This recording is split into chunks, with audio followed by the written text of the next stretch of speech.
सोचो क्या हो कि अगर आप लोगों को एक ऐसा बॉक्स मिले जिसके अंदर जाने के बाद आप लोगों के सामने अनंत ब्रह्मांड के दरवाजे हों और आप लोग उनमें से किसी भी ब्रह्मांड में जा सकते हैं और उन्हें अपने हिसाब से कंट्रोल भी कर सकते हैं। जिनमें से कुछ ब्रह्मांड ऐसे हैं जिनके अंदर सूरज ही नहीं है और कुछ ब्रह्मांड ऐसे हैं जिनके अंदर बहुत बड़ा सूरज है। कुछ ब्रह्मांड ऐसे हैं जहाँ पर ह्यूमंस ही नहीं है और कुछ ब्रह्मांड ऐसे हैं जहाँ पर बहुत सारे ह्यूमंस हैं। मतलब वो छोटी से छोटी या फिर बड़ी से बड़ी चीज जिसको आप लोग सोच सकते हैं वो किसी न किसी ब्रह्मांड में पॉसिबल होगी। और आज की हमारी कहानी होने वाली है एक ऐसे ही साइंटिस्ट के ऊपर जो कि अपने ज्ञान के भंडार की मदद से मल्टीवर्स का दरवाजा खोल लेता है। तो कहानी की शुरुआत में हम लोग जेसन नाम के एक फिजिक्स प्रोफेसर को देख पाते हैं जो कि अपनी बीवी डेनियाला और साथ ही अपने बेटे चार्ली के साथ अपने घर में रहा करता था। वो अपनी फैमिली से तो बहुत ज्यादा खुश था पर वो अपनी जॉब से बिल्कुल भी खुश नहीं था। और आज जब वो अपने बेटे को लेकर उसकी यूनिवर्सिटी की तरफ जा रहा था तभी अचानक से ही उसे उसके पुराने दोस्त रैन का वीडियो कॉल आता है जो कि उसे बताता है कि असल में आज रैन को एक बहुत बड़ा अवार्ड मिलने वाला है,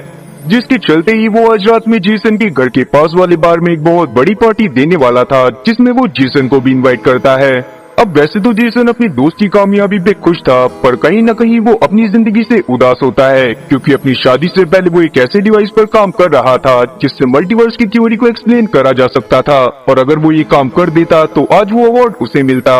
मगर अपनी शादी हो जाने के बाद वो अपने वर्क को कंटिन्यू नहीं कर पाया और एक कॉलेज में प्रोफेसर बनकर ही रह गया जहाँ पर उसे पढ़ाना बिल्कुल भी पसंद नहीं था क्योंकि वहाँ के बच्चे किसी भी लेक्चर को सीरियसली नहीं लेते थे। अब पूरा दिन जेसन इसी बारे में सोच रहा था और अपने घर में जाने के बाद भी वो रैन के कॉल्स को इग्नोर करने लगता है क्योंकि वो नहीं चाहता था कि वो उसकी पार्टी में जाने के बाद अपने पुराने दिनों को याद करे और बाद में अपनी किस्मत को कोसे। पर रात के समय में डेनियाला जेसन के फोन में रैन के मैसेजेस को देख लेती है और उसे पार्टी में भेज देती है, जहाँ पर जाने के बाद रैन मैट नाम के बारटेंडर से मिलता है जिसको वो बहुत पहले से जानता था।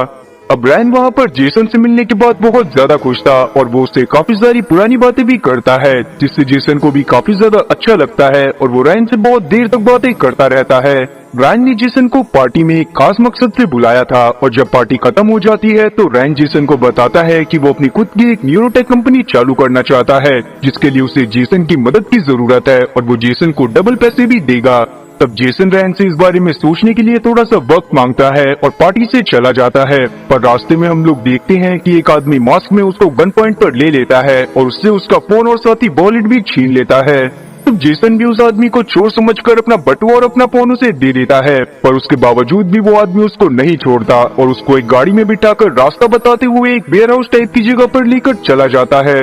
अब उस जगह पर आने के बाद वो आदमी जेसन को बहुत बुरी तरह से मारता है जिसके बाद वो उसके कपड़े तक छीन लेता है। तब वो जेसन को दूसरे कपड़े पहनने को देता है और बाद में उसे सीढ़ियों से नीचे गिराकर एक तरह का इंजेक्शन लगा देता है। तब जेसन को समझ नहीं आ रहा था कि ये आदमी कौन है और उससे क्या चाहता है, पर वो आदमी बताता है कि अगर वो उसे सब कुछ बता भी देगा तब भी जेसन उसकी बातों पर भरोसा नहीं करेगा। तभी इंजेक्शन की वजह से जेसन बेहोश हो जाता है और वो मास्क वाला आदमी उसके पास आकर बोलता है कि अब उसके पास अपनी जिंदगी को शुरू करने का एक नया मौका होगा। अब जब थोड़ी देर बाद जेसन की आंख खुलती है तो वो अपने आप को एक स्ट्रेचर पर पाता है जहाँ पर बहुत सारे डॉक्टर उसका इलाज कर रहे थे। उसी दौरान वो वापस से बेहोश हो जाता है और जब बाद में उसकी आंख खुलती है तो वो एक कमरे में था। तब जेसन को कुछ भी समझ में नहीं आता पर अचानक से ही वहाँ पर अमेंडा नाम की एक औरत आती है जो कि खुद को जेसन की वाइफ बता रही थी, जो जानने के बाद जेसन काफी ज्यादा शॉक होता है क्योंकि उसकी बीवी का नाम डेनियाला था। पर अमेंडा को लगता है कि शायद जेसन अभी पूरी तरह से सही नहीं हुआ है, इसलिए वो सबसे पहले उसे गले से लगाती है जिसके बाद वो उसे बाहर ले जाकर वेंस नाम के एक आदमी से मिलवाती है। वेंस भी जेसन को देखकर बहुत ज्यादा खुश था।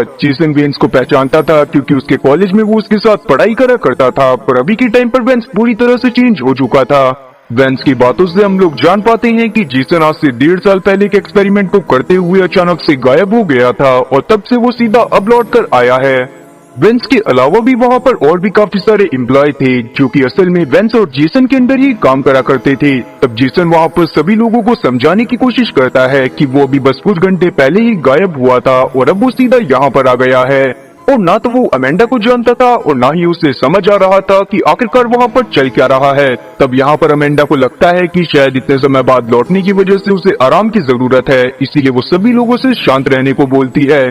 जिसके बाद लैब के लोग जेसन को लेकर कहीं पर जाने लगते हैं, पर क्योंकि जेसन को अपने घर जाना था इसीलिए वो लैब से भाग जाता है और बाहर जल्दी से एक टैक्सी पकड़ता हुआ अपने घर के पास पहुंच जाता है। लेकिन अपने घर में जाने के बाद उसे अपने घर में कुछ अजीब सा दिखाई देता है, क्योंकि ना तो वहाँ पर उसकी बीवी थी और ना ही उसका बेटा। वहाँ पर उसे अमेंडा ही मिलती है, जो कि उससे बातें करते हुए उससे पूछने लगती है कि आखिरकार वो लैब से यहाँ पर क्यों आ गया। पर जेसन को कुछ भी समझ में नहीं आ रहा था, और तब जाकर हम लोग जान पाते हैं कि असल में जेसन एक दूसरे यूनिवर्स में आ गया है। पर कैसे, उसके बारे में हमें आगे जानने को मिलेगा। तब जेसन के असली यूनिवर्स में हम लोग डेनियाला को देख पाते हैं, जिसके पास भी एक जेसन आ जाता है। और ये असल में वही आदमी था जिसने मास्क बनाकर पहले वाले जेसन को लूटा था, और बाद में वो डेनियाला के पास आ गया ताकि वो पहले वाली जेसन की लाइफ को जी सके। फिर अब कहानी को आसान बनाने के लिए हम लोग मास्क वाले जेसन को जय और साथ ही असली वाले जेसन को जेसन ही बोलेंगे। और जेसन का यूनिवर्स है यूनिवर्स 1 और जय का यूनिवर्स है यूनिवर्स 2। खैर यूनिवर्स 1 में जे डेनियाला के साथ बहुत अच्छे से बिहेव करता है, जिससे डेनियाला को उसके ऊपर शक नहीं होता।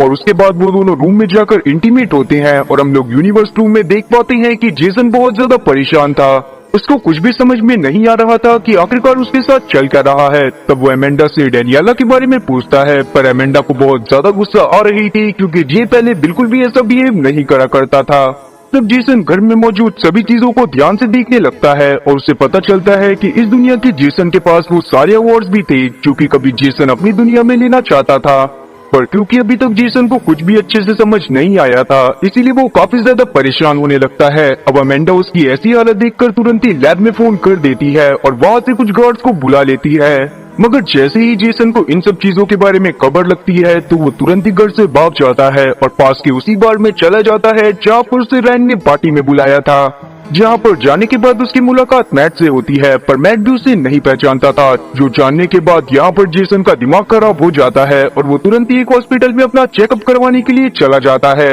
वहीं हम लोग यूनिवर्स 1 में जे को देख पाते हैं, जो कि धीरे धीरे कर जेसन की पूरी लाइफ को समझने की कोशिश कर रहा था, ताकि आगे चलकर किसी को भी उसके ऊपर शक ना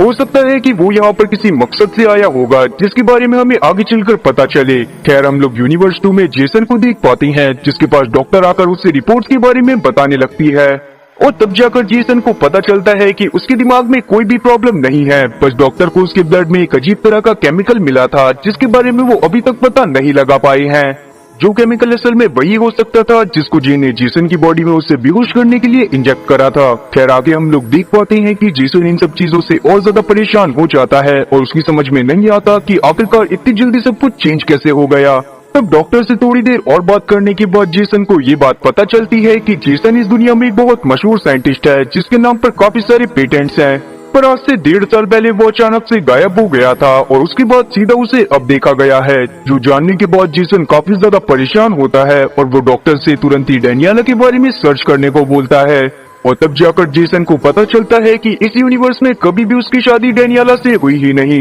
डेनियाला इस यूनिवर्स में एक बहुत मशहूर पेंटर थी, जिसकी पेंटिंग को हर जगह पसंद करा जाता था। लेकिन जेसन के हिसाब से डेनियाला ने आज से बहुत समय पहले ही पेंटिंग को छोड़ दिया था, ताकि वो अपनी फैमिली के ऊपर ध्यान दे सके। पर अभी के टाइम पर जेसन तुरंत ही डेनियाला का एड्रेस निकालता है और डिसाइड करता है कि वो डेनियाला से ही जाकर सीधा बात करेगा।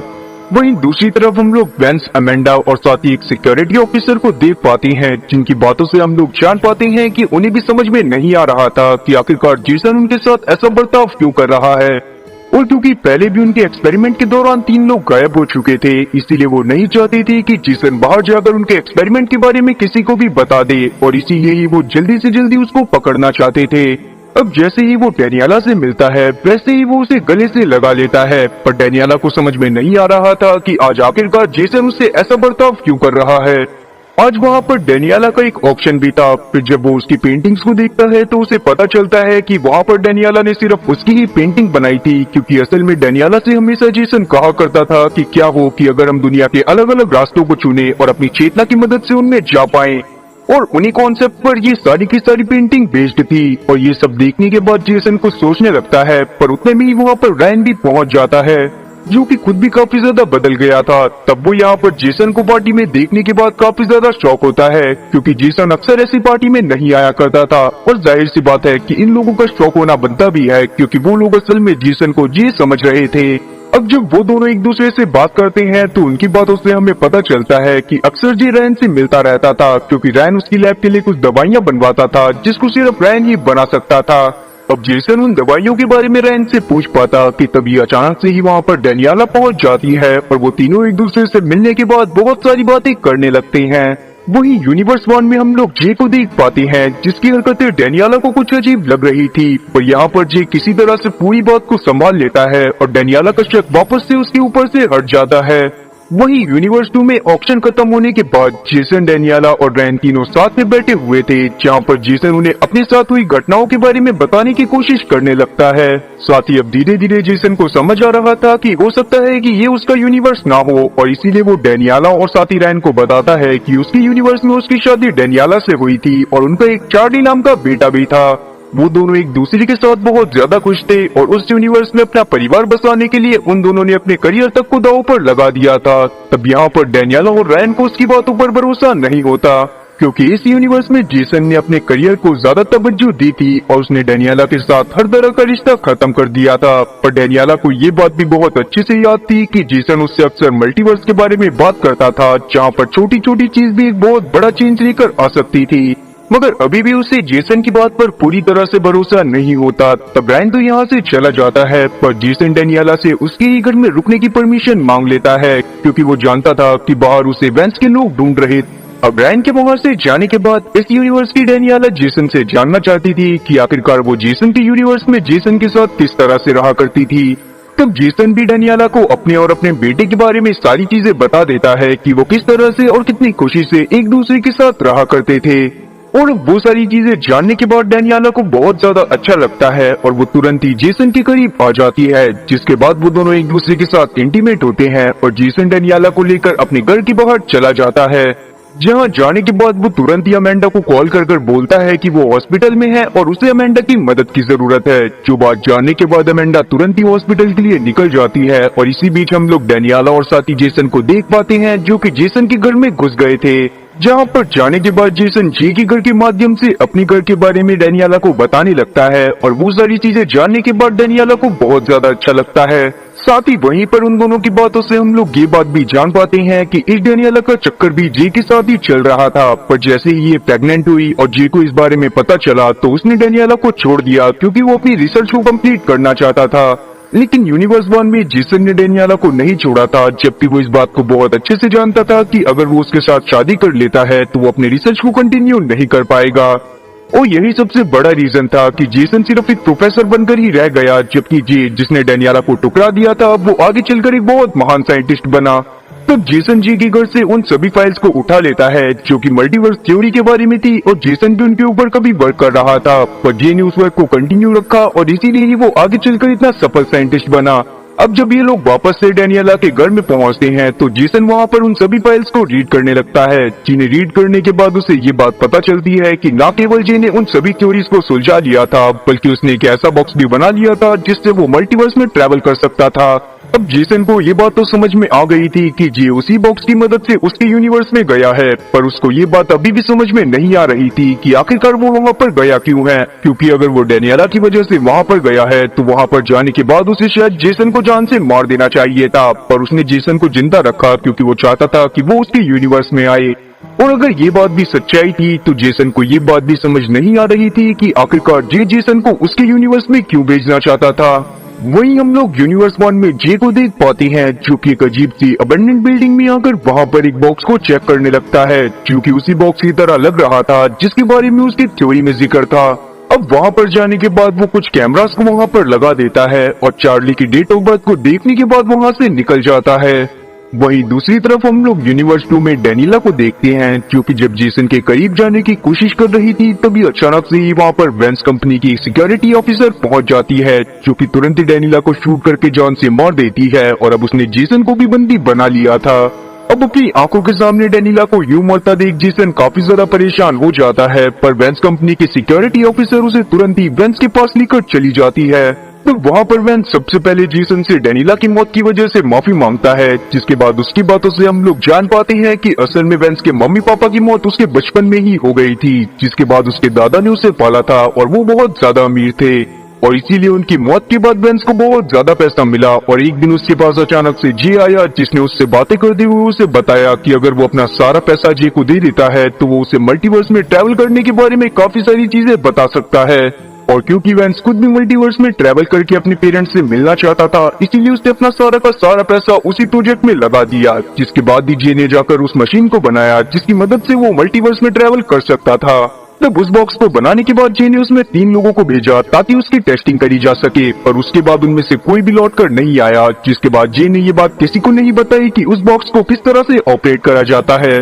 और आज से लगभग 1.5 साल पहले जे खुद ही किसी को बिना बताए उस बॉक्स के अंदर गया, जिसके बाद वो खुद भी कभी वापस लौट कर नहीं आया और तब से ही वेंस उसको ढूंढ रहा था। अब ये सारी बातें जानने के बाद जेसन को ये बात तो पता चल जाती है कि वेंस बस मल्टीवर्स में ट्रैवल करना सीखना चाहता है, और अगर उसे ये बात पता चली कि जेसन उसके यूनिवर्स का जे नहीं है तो वो उसे तुरंत ही जान से मार देगा, और इसीलिए वो ऐसा प्रिटेंड करता है जैसे वो जेसन नहीं बल्कि जय हो। वो तो वेंस को भी लगने लगता है कि शायद जी की मेमोरी चली गई होगी, इसीलिए वो इस तरह से बिहेव कर रहा है। और यही सब सोचते हुए वो तुरंत ही जेसन को जी की सारी कंप्यूटर फाइल्स के पास लेकर चला जाता है ताकि जेसन उन सबको रीड करने के बाद अपनी पास्ट मेमोरीज को याद कर पाए। अब थोड़ी देर उन डॉक्यूमेंट्स को रीड करने के बाद जेसन तुरंत ही उस बॉक्स के पास जाता है और उसे बहुत ध्यान से देखने लगता है। तब पहले तो उसे कुछ भी समझ में नहीं आता, पर बाद में अचानक से ही उसे ऑब्जर्वर्स थ्योरी के बारे में याद आता है कि अगर किसी भी ऑब्जेक्ट को बिल्कुल भी ऑब्जर्व ना करा जाए तो वो ऑब्जेक्ट बिल्कुल ही अलग तरह से बिहेव करता है।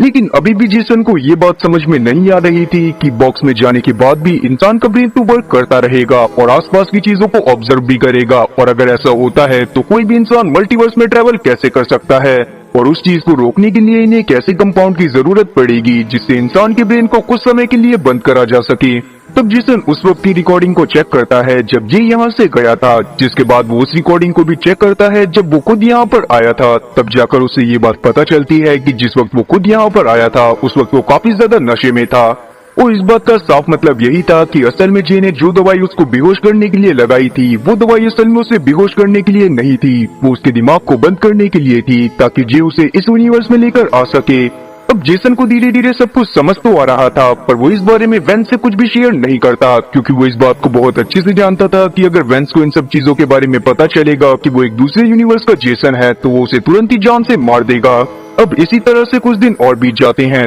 तब वेंस एक दिन जेसन को अपने पास बुलाता है और उसे बताता है कि उसे उसके बारे में काफी सारी चीजें पता चली हैं, और उसी समय पे हम लोग रैन को भी देख पाते हैं जिसे वेंस के आदमियों ने पकड़ लिया था, जिसकी मदद से ही उन्हें ये बात भी पता चल गई थी कि ये जेसन दूसरे यूनिवर्स का है।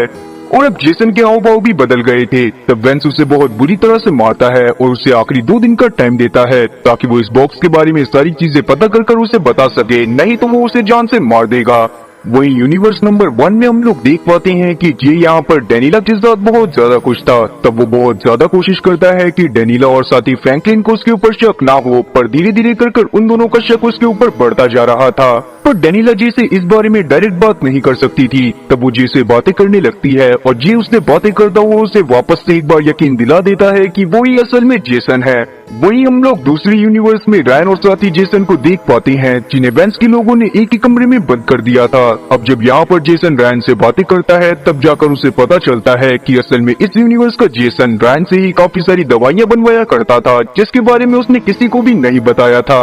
और वो कंपाउंड जिससे कुछ समय के लिए ब्रेन को पूरी तरह से बंद करा जा सकता है वो भी किसी और ने नहीं बल्कि रायन ने ही बनाया था, जिसकी काफी सारी शीशियां अभी भी इस लैब में रखी हुई हैं। और ये बात जानने के बाद जेसन कुछ सोचने लगता है। तब जेसन के दिमाग में ये प्लान चल रहा था कि वो किसी भी तरह से उन दवाइयों को छुड़ाकर उस बॉक्स के अंदर जाएगा और वापस अपने यूनिवर्स में चला जाएगा। लेकिन जेसन के रूम के बाहर काफी सारे गार्ड्स हमेशा ही पहरा देते रहते थे। वहीं दूसरी तरफ हम लोग अमेंडा को देखते हैं जिसे जब ये बात पता चलती है कि वेंस 2 दिन के अंदर जेसन को जान से मार देगा और साथ ही वो जेसन इनके यूनिवर्स का है ही नहीं, तो वो डिसाइड करती है कि वो जेसन की मदद करेगी। और यही सब सोचते हुए अमेंडा तुरंत ही जेसन के रूम में जाकर जेसन को अपने साथ बॉक्स के पास लेकर जाने लगती है, पर अचानक से ही वेंस और उसके साथियों की नजर उसके ऊपर पड़ जाती है और वो तुरंत ही उन्हें पकड़ने की कोशिश करने लगते हैं। जिसके बाद वो दोनों उस दवाई वाली एक सूटकेस को भी चुरा लेते हैं और वहाँ से उस बॉक्स के अंदर चले जाते हैं, जहाँ पर जाने के बाद उन्होंने उस दवाई को भी इंजेक्ट कर लिया था और तभी उन लोगों को नींद आ जाती है।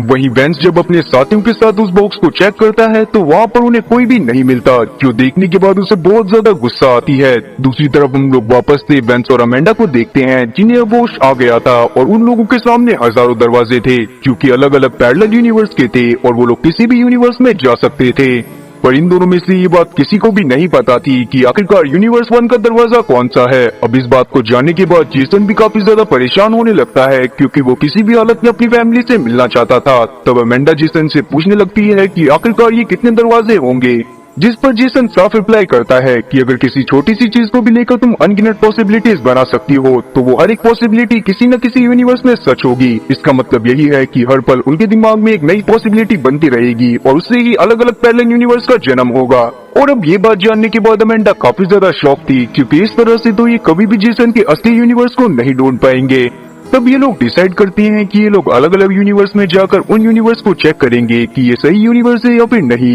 इसलिए ये लोग सबसे पहले यूनिवर्स में कदम रखते हैं, जहाँ पर जाने के बाद इन्हें बाहर से कुछ अजीब सी आवाजें आने लगती हैं। और जब ये लोग बाहर जाकर चेक करते हैं तो वहाँ पर कोई भी इंसान मौजूद नहीं था। वहाँ पर सारी बिल्डिंग बहुत ज्यादा पुरानी और वीरान पड़ी थी, जो कि टूटने की कगार पर आ गई थी। तभी अचानक से ही उनके सामने मौजूद एक बिल्डिंग नीचे गिरने लगती है, जो देखने के बाद ये लोग वापस से भागते हुए उसी बॉक्स के अंदर आ जाते हैं। उन लोगों के पास अब बस 48 इंजेक्शन बचे थे और एक इंजेक्शन की मदद से वो सिर्फ आधे घंटे के लिए किसी भी यूनिवर्स में ट्रेवल कर सकते थे। और ये बात समझ आने के बाद जेसन डिसाइड करता है कि अब से वो बस दरवाजों को खोलकर देखेंगे कि वो अपने सही यूनिवर्स के पास पहुंच गए हैं या फिर नहीं। जिसके बाद वो अपने दूसरे दरवाजे को खोलते हैं, पर वहाँ पर एक बहुत बड़ा तूफान आया हुआ था, इसीलिए वो उसे तुरंत ही बंद कर देते हैं। जिसके बाद जब ये अपने तीसरे दरवाजे को खोलते हैं तो वहाँ पर भी पूरी तरह से इंसान खत्म हो चुके थे।